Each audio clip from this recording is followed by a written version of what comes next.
देखिपे आमर छतु मसला केते डेलीशियस देखा जाउती बहुत ही बढ़िया लगे आपण मैंने निहाती एमती थरे करी घरे खातु छोट हो कि बड़ लोक समस्त को पसंद आसीबो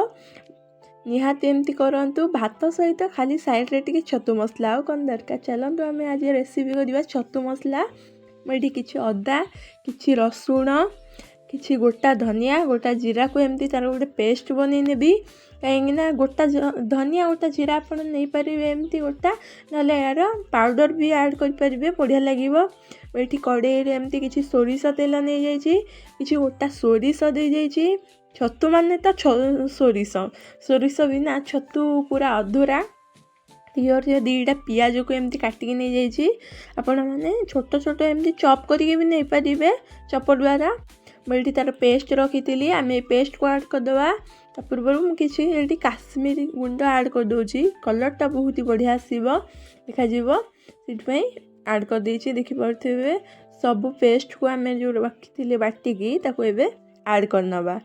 देखिपे एमती किसी समय चलई देवे स्वाद अनुसार आपड़ जी भी पेस्ट तार यूज करेंगे जी आप दरकार से अनुसार आप हल्दी ने मुझे हल्दी नहीं जाइए से अनुसार किसी लुण नहीं जाइए स्वाद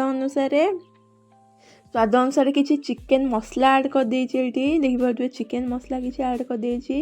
ये किसी गरम मसला भी ऐड कर देछि देखिपे गोटा गरम मसला आपण मैंने लास्ट दे पारे भी बट मुझे किसी गोटा माने पाउडर मसला को ऐड कर देछि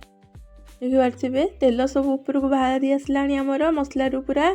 बहुत ही बढ़िया पूरा रेडी हो गला टमाटो को आम ऐड करदे किसी टमाटो मुझे नहीं 5 मिनट घोड़े छाड़दे तेल सब पूरा बाहरी आइलानी मसला आमर पूरा पूरा ऑलमोस्ट रेडी छतु को यहीपरी भाव में काटिकी नहीं जाइए यहीपरी भाव में सब छतु को आम देदेबा लो फ्लेम रे घोड़े 10 मिनिट रखिदेवे कहीं छतुरु सब पानी बाहरी जीव ना हाई फ्लेम रे देले छतुटा जमा भी भल लगे पोड़ी घोड़े रखिदे आम 10 मिनिट छतु ये पूरा रेडी हो तार पानी बाहर की देखिए पानी बाहर जाइए किसी ग्रीन मटर को मुझे ऐड कर देछि ग्रीन मटर देले लुकटा बढ़िया लगे खाइबा बहुत ही बढ़िया लगे पूरा रेस्टोरेंट परी सबको एमती चलेकी आम आउ 10 मिनिट आपको पूरा कभर करके घोड़े रखीदे देखिपे मुझे घोड़े 10 मिनिट छाड़ी आमर पूरा छतु मसला ये रेडी कितने ग्रेवी है तार पूरा माने लुकटा पूरा जबरदस्त देखा कि धनिया पत्र आपण मैंने ऐड करते बहुत ही बढ़िया लगे भल लगी मो इप्सिता किचन चैनल टी को सब्सक्राइब करने को जमा भी भूलें जय जगन्नाथ।